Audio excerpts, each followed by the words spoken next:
I'm Carol Cohn, and welcome to Purpose 360, the podcast that unlocks the power of purpose to ignite business and social impact. Today, we're tackling one of the biggest questions facing purpose-driven leaders.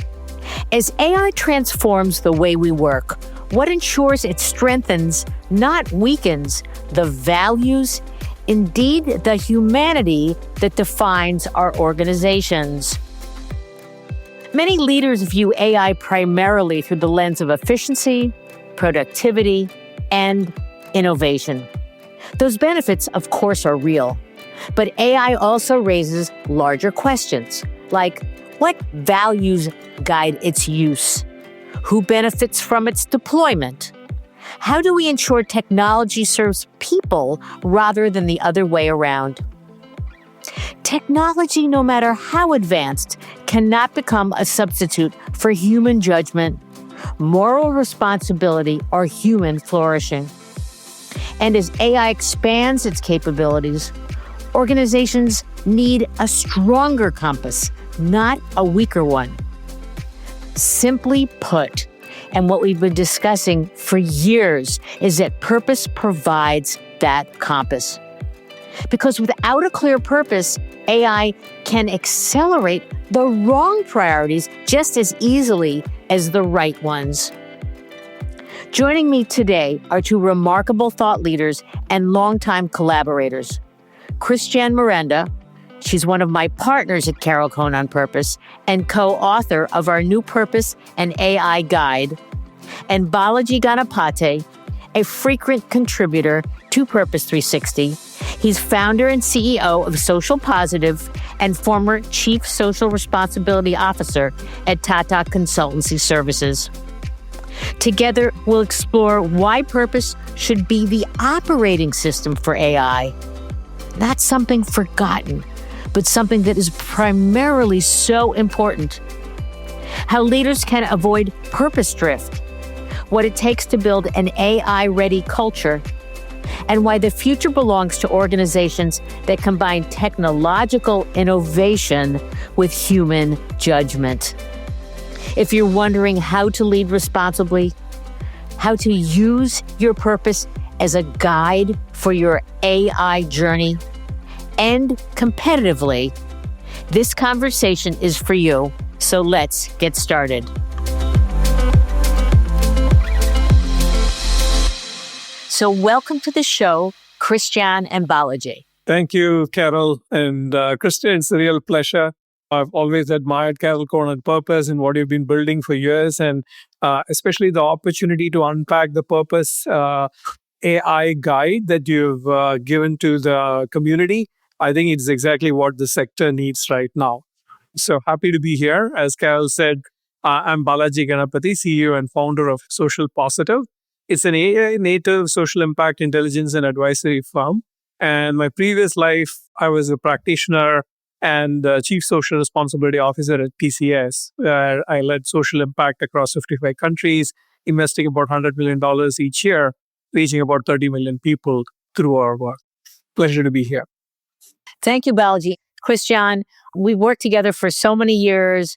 Tell a little bit about your background and then why you penned this very important guide.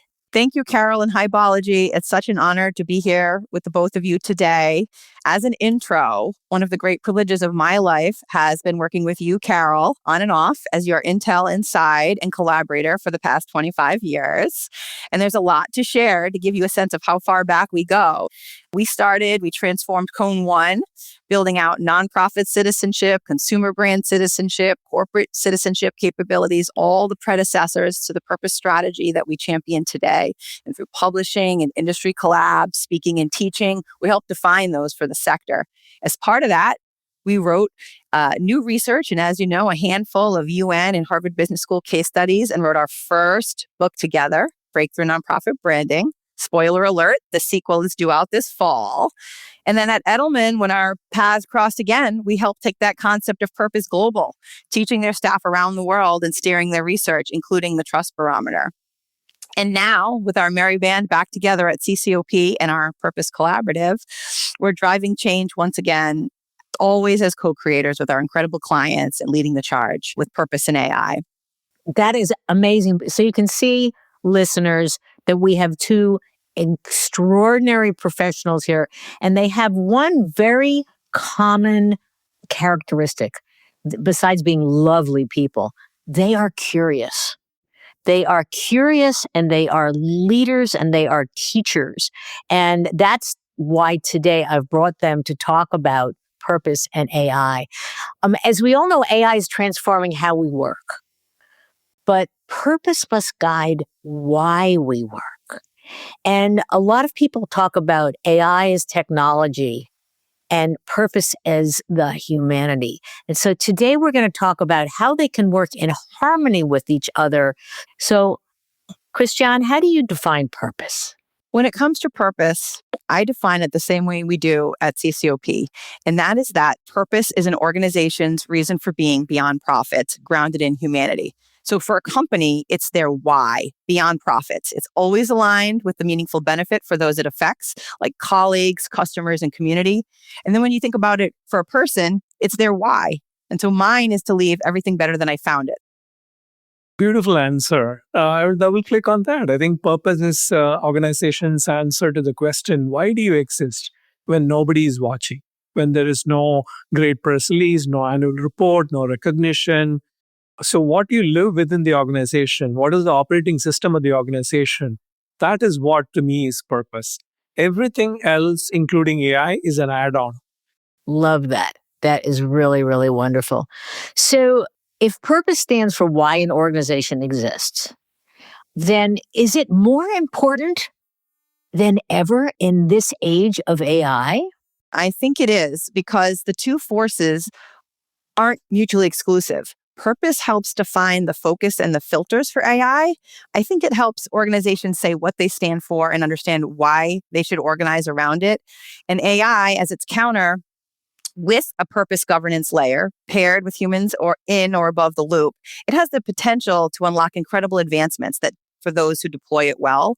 So AI is certainly proving to be a game-changing X factor, leveraging insights from large data sets that would have been unimaginable even 10 years ago. Together, they're incredibly powerful. Separate, I think purpose is always going to be a terrific driving force, but without purpose as a driving force for AI, it can definitely steer off the road. Balaji? I like that framing.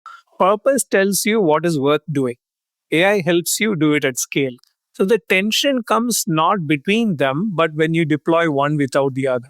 So think about it. AI without purpose is speed without direction, right? You don't want to head in a car and go nowhere. You want to have a destination. But conversely, purpose without AI, especially in today's age, is conviction without reach, right? You know what's the right thing to do, why you exist, but are you able to fulfill that in the best way possible using the resources that are available? So I want to start building the case because prior to the big AI boom, we still did not have every company embracing purpose. We had the prescient leaders, and then we had the kind of the middle stage, and some were stated, many stated, not that many really well activated.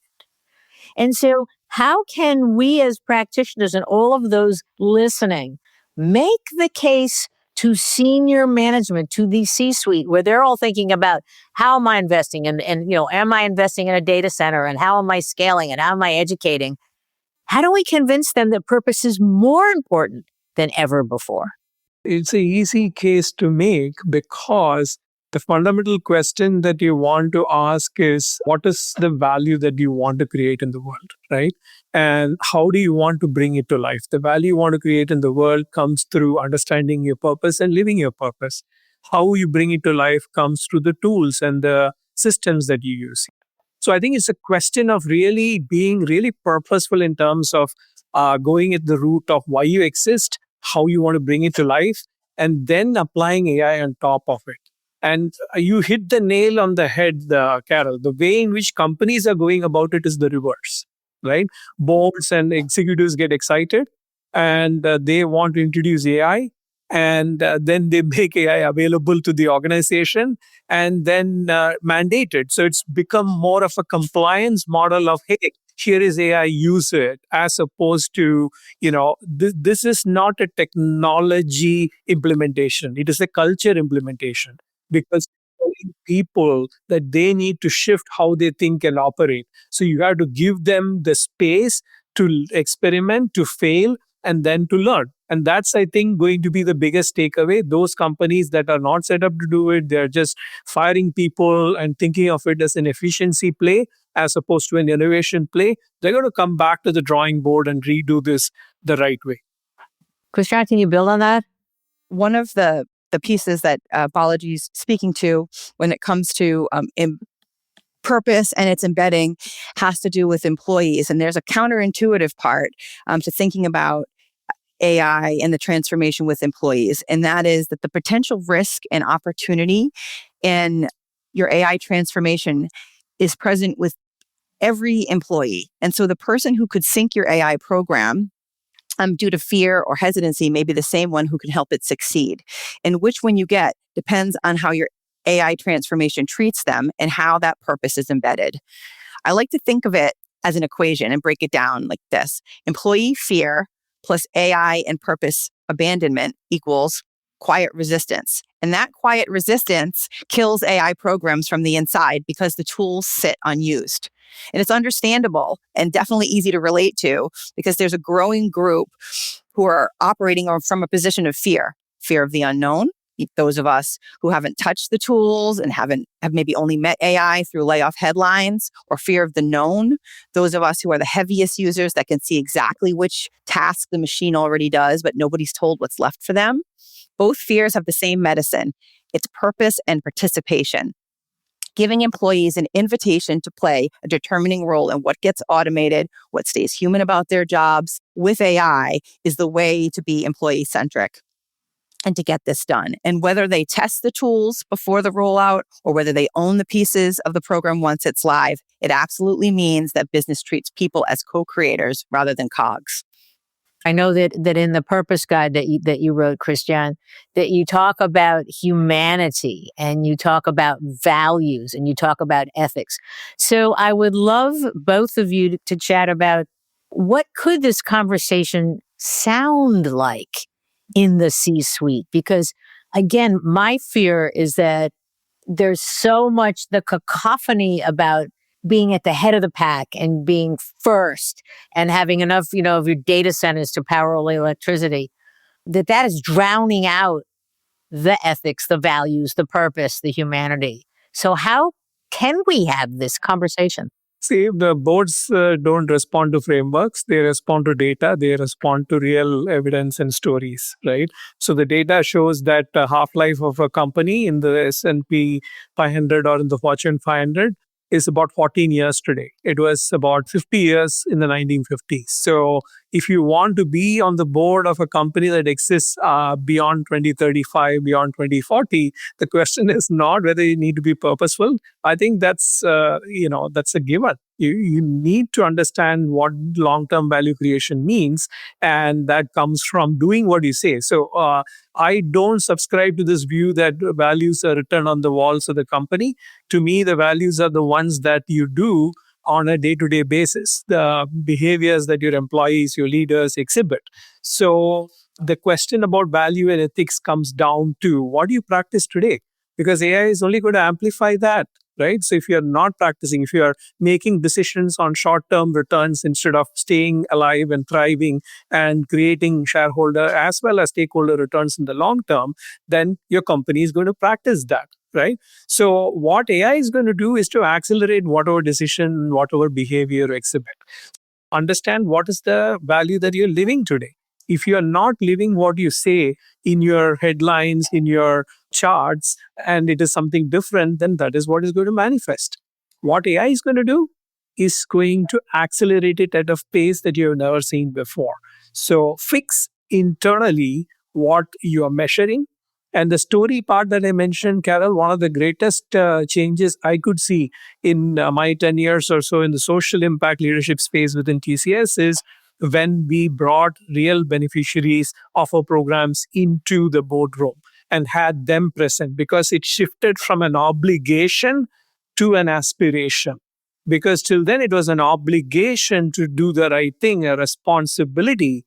Whereas when you see whom you're empowering, then it stops becoming something you do to something that enables them. And so the aspiration is how you can make that happen. And with AI also, it's the same. Purpose will give you that aspiration, and AI will give you the accelerant. I love that. And let me just say, when you said amplify, Balaji, it reminds me exactly of my favorite analogy for this instance, which is thinking of AI like an amplifier on a guitar.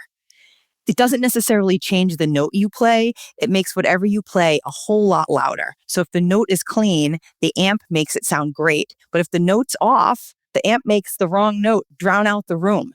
And organizations work exactly the same way, as you mentioned. If your purpose and values are clear, you actually live them day to day, AI makes you more effective exactly what you're good at by freeing up time for the human-centric activities like building relationships, creative problem solving, reaching new audiences.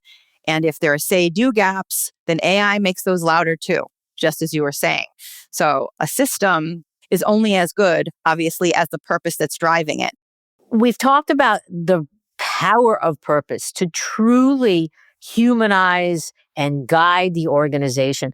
Kristian, in the guide, you talk about purpose drift. What is purpose drift? And then what is the risk if a company starts drifting? What's going to happen to both their culture as well as their AI transformation or lack thereof? The first thing I think I should mention is just why we made the guide. And then I'll for sure talk about that purpose drift. And the first is just that when organizations are rolling out AI, they need help answering the right questions, assembling the human talent and information they need to train the models. So if they're learning from great use cases, they can maximize its potential. And what the guide really does is help leaders avoid that purpose drift, which I'll talk about in a minute, and ask how their organizations are adopting the technology. They should ask themselves, are they leading with the tech first or people first? Is the pull towards efficiency starting to crowd out the most important human part of the work? And are they beginning with the end in mind, with purpose, with values, and with strategic priorities as the driving forces?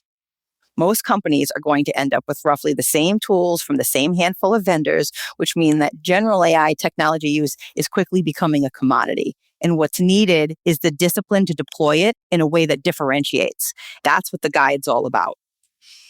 Purpose drift has to do with the strategy and operations and decisions and eventually the money pulling away from an organization's reason for being due to poor AI deployment. And so people here drift and then they're picturing some off-brand marketing copy, or maybe they're thinking that it's messaging only. We can think of the bad copy as smoke, but the real focus should be on the fire, which is the strategy and the operations run amok due to the drift. And sometimes it's hard to spot while it's happening. Nobody wakes up and decides to abandon their purpose and strategy. It might happen where a tool gets adopted for speed, and then that tool starts making calls that should say in the realm of human judgment and taste, like which customers get served first, which insurance claims get flagged for review, which job candidates get screened out, and where the savings from all that efficiency actually go because of the speed. Each case is small, but every one of them is a values decision. And this is what we talk about in the guide.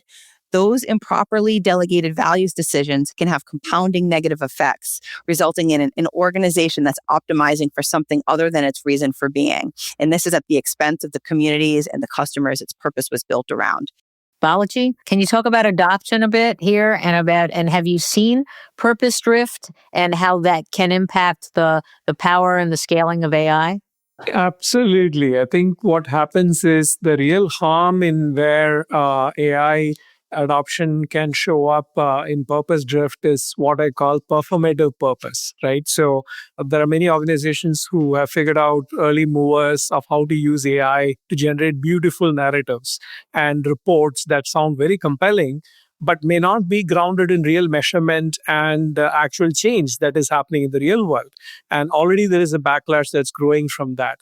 The challenge is that if you are delegating your humanity, your aim for what you want to see as change in the world to an AI, over a period of time, the language is going to get more and more polished, but the outcomes are going to remain unchanged.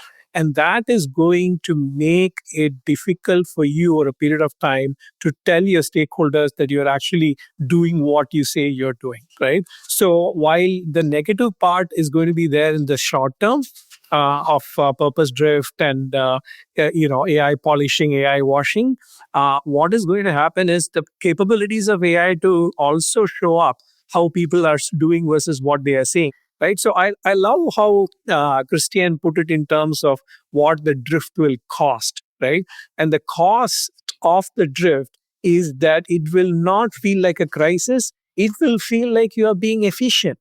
And that is the biggest fallacy you can enter into, because you will feel like, okay, there is some productivity gains, there's some efficiency, there is some money that is coming your way. But actually, you're eroding the fundamental basis of what made your organization work and create value in reality. And you're subjugating, you're basically delegating all of that to AI.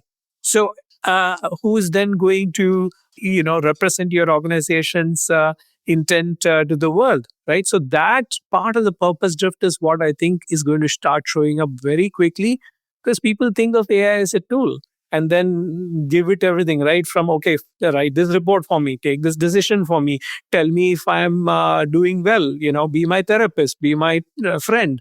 And recognizing that that is not the real value of AI, but making you smarter, making you better, making you do your job at a higher level, bringing more ideas and innovation to the table, and creating that culture within the organization. That is where you can save yourself from purpose drift. And this is what a lot of organizations, unfortunately, are going on that first path that I mentioned. Very few who are going on the second path. Do you have any suggestions about how you can shape the culture using purpose to make it acceptable and something in a way ultimately? I mean, I think it's actually fun. I'm always surprised about what comes out of my interaction with AI, but I'd love any sort of cultural suggestions. You do not create an AI culture by training people to use tools. As I said, this is not a technology play, it is a culture play. So you create the culture by giving them permission to experiment and the safety to fail. Right. So, what are three things that we are doing at Social Positive? As a CEO, I follow it. Every partner, all of the folks who are part of my leadership training cohort, people who are part of our network, partners, this is what I keep sharing with them. That I use AI for everything, from research to preparing for today's call, to writing, to analysis, to strategy. So I think it is important to signal that you're using it. So that shows that it is not something that is mandated. It is something that you are inviting, right? Second is you have to share what works and what fails, right? So if something, you and I, Carol, the other day were talking about how bad prompts can give you bad returns in AI, and AI is only as good as, what you put into it, what you ask it. And I think it is again something where the safe space has to be created. The transparency in doing that will help you normalize the power and the limitations, right? So that what it is powerful for, you understand better, and what it has limitations on, you understand better. The problem is a lot of people are asking AI itself how to use it, which is okay, but it is biased, right? So I think we have to create a culture where people can mentor each other, especially young people, reverse mentoring other generations who may not be as savvy in technology, or there are brilliant people who are much older who are at the forefront of using these technologies, who have the wisdom to say that, okay, ask the right question, right? And the third and the final thing I would say in creating that employee culture is you should not ask, can AI do this? That's the wrong question to ask. The question should be, should we use AI for this? And is it serving? In Social Positive, we ask this question, does it serve the practitioners? Does it serve the communities? Does it serve the beneficiaries we are building it for? So though we are AI native, that's the question with which we start, because that is the culture question. It is not the technology question. Yeah, and then I know you know this well, Carol, but it might be helpful for your listeners to know that at CCOP, we map this journey towards culture with 3 phases: contact, connect, and cultivate. Contact is building that awareness and honest communication, meeting the fear that employees may have, those who may be hesitant, providing psychological safety. And Connect is where co-creation happens through the town halls, design sprints, matching people's skills and values to the work they want to do. And in Cultivate, we're sustaining it with story sharing, ambassador programs, continuous listening so that the programs adjust as people do. And in our own research with the Harris poll, we identified the employees we call believers, who represent the 1 in 5 employees who are genuinely connected to the employee's purpose, and found that they're likely to defend it to critics 96% of the time.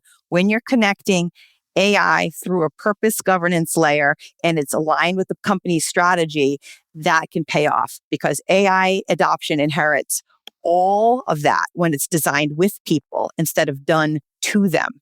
And a case in point is Bank of America, who's doing a great job with this through their academy. It's upskilling more than 200,000 people, pairing technical AI skills with human ones, judgment and adaptability, and mapping exactly where human oversight must remain so that every employee can see where their judgment still matters.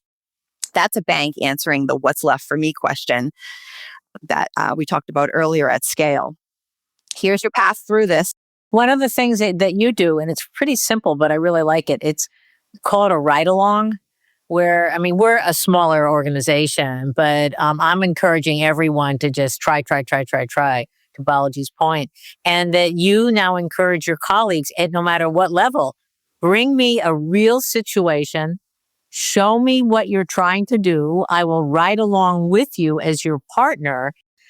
Can you share a few predictions of, it doesn't have to be 10 years down the road, but the next year or so, since AI is going so fast, about, how purpose and AI are going to, work together versus going apart? Yeah, well, my favorite is in the guide that we shared, and it's the prediction that the role of leadership will expand to include moral and technological stewardship. And so for most of the last century, a CEO could delegate technology to the CTO and say values to the HR department. That division of labor is changing because technology now makes value judgments continuously. Every automated decision that happens has someone needing to own those judgments. And you can't outsource stewardship of a system that speaks and acts in your name 1 million times a day. So the next great leadership skill isn't technical fluency, it's the ability to answer on behalf of the whole organization what all this power is for. No, that's a great one. Yeah, it's a great one. What is all this power for? Yeah. And all your 10 predictions are very interesting. I think it will be, a lot of it will be proven very soon. A couple that I want to add. First one I want to add is, I think in the next year to 2 years, organizations that have invested in purpose before AI will outperform those who adopted AI before purpose. I'm putting myself out there in saying this, but I think it's going to happen at that pace because AI is unforgiving.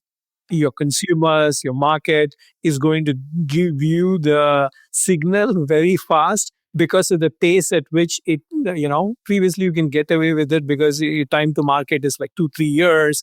But at the pace at which it is moving, unless you are invested in purpose, you will not outperform anyone who is adopting AI. And I'm not talking about small margin, by a significant margin. And the issue is not the technology. It is because purpose-driven organizations, what will they have? They'll have cleaner data. They will have higher employee trust. They will have deeper stakeholder relationship. And they'll have a governance culture that makes AI adoption smoother, right? So one additional prediction that I'd love to share is that the traditional instinct in many boardrooms, which is treating responsible AI as a cost center, will shift, because research now says the opposite, that those who use AI responsibly are now the ones making money from it, while those who are skipping the governance are losing money and trust. And so in a couple of recent studies that I think are really helpful with boards in terms of making this argument, but also driving the change, we see this happening. First, Ernst & Young's Responsible AI Pulse survey just found that companies with real AI governance, meaning live monitoring and oversight committees, are the ones actually reporting revenue growth and cost savings from AI, the two returns that everybody's chasing. And they found 99% of those companies they studied have lost money to an AI incident, over $4 million on average. So those losses aren't hypothetical. And then PwC's AI performance study, which was published in April, of over 1,200 large companies have found that just 20% of those are capturing about 75% of all the financial value generated by AI. And importantly, those leaders are nearly twice as likely to have a responsible AI framework in place. So the governance isn't slowing them down. It's what lets them run the technology harder than everyone else. And then finally, just one more, Just Capital's spring 2026 polling covered the trust side. It showed that only 37% right now are disclosing responsible AI principles. And most people want to see that happen. And so those who are deploying at full speed and telling their stakeholders almost nothing, despite the fact that that consumers want transparency, are doing it at their peril. And I'd actually say that silence may be one of the cheapest problems in corporate America to fix today, a trend that I think we'll see soon. You have nothing to hide behind. Even though you report annually, everybody will have visibility. They will be able to see in real time whether your investments are actually doing the work that it should. The transparency will change how I hope the $2.3 trillion social impact ecosystem operates globally. But my prediction, maybe it won't be next year, but in the next 2 to 3 years, probably it'll surprise you that AI will not replace any practitioner in this space. It will replace the isolation that practitioners feel. Because I think there is so many, millions of nonprofit organizations and social impact organizations, people around the world, right? And a lot of them are small, mid-sized organizations where you are one of few who's doing this work, right? Where AI deployed with purpose, giving these practitioners a research team, an analyst, and a thought partner. So to me, that won't be a threat, that'll be a liberation. So I always love to give the last comments to my guests. This has been a fascinating conversation. One thing I love to say, because it's something we haven't touched, is how fast the ground underneath this whole conversation is moving. Everything we discussed today assumes AI as we know it, running in data centers down the street. And both of those realities are about to change. There are real data centers in orbit now. A startup called StarCloud put a serious AI chip on a satellite last fall and became the first company to train an AI model in space. And Google and SpaceX are right behind them. And the computation part is about to jump as well. The technologies will keep changing. Generative AI today, agents next year, quantum and compute in orbit tomorrow. What doesn't change is the question we ask every organization. Do you know what you stand for?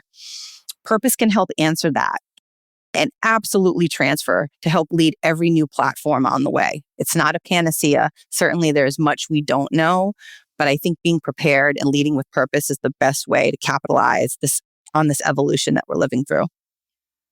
Profound. Balaji. My pet peeve nowadays is that one thing that you not address: who's building AI, who's building these tools, and for whom, right? So the last point I want to share is most of the AI tools, especially take the social sector, they are built by technologists for technologists. So the assumption is that there is data literacy. The assumption is that outputs assume that you know how to interpret them.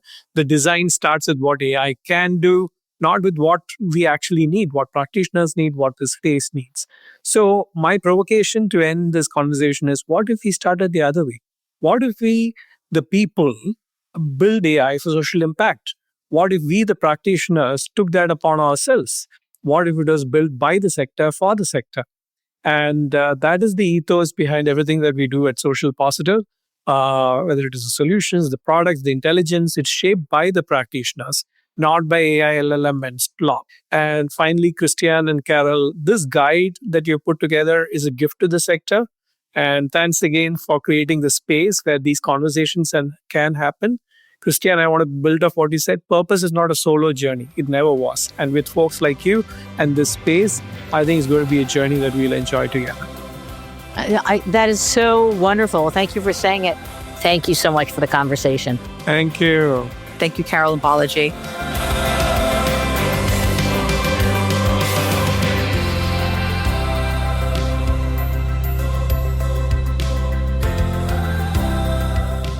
This podcast was brought to you by some amazing people, and I'd love to thank them. Ann Hundertmark and Kristen Kenny at Carol Cohn on Purpose, Pete Wright and Andy Nelson our crack production team at True Story FM, and you, our listener. Please rate and rank us, because we really want to be as high as possible as one of the top business podcasts available, so that we can continue exploring together the importance and the activation of authentic purpose. Thanks so much for listening.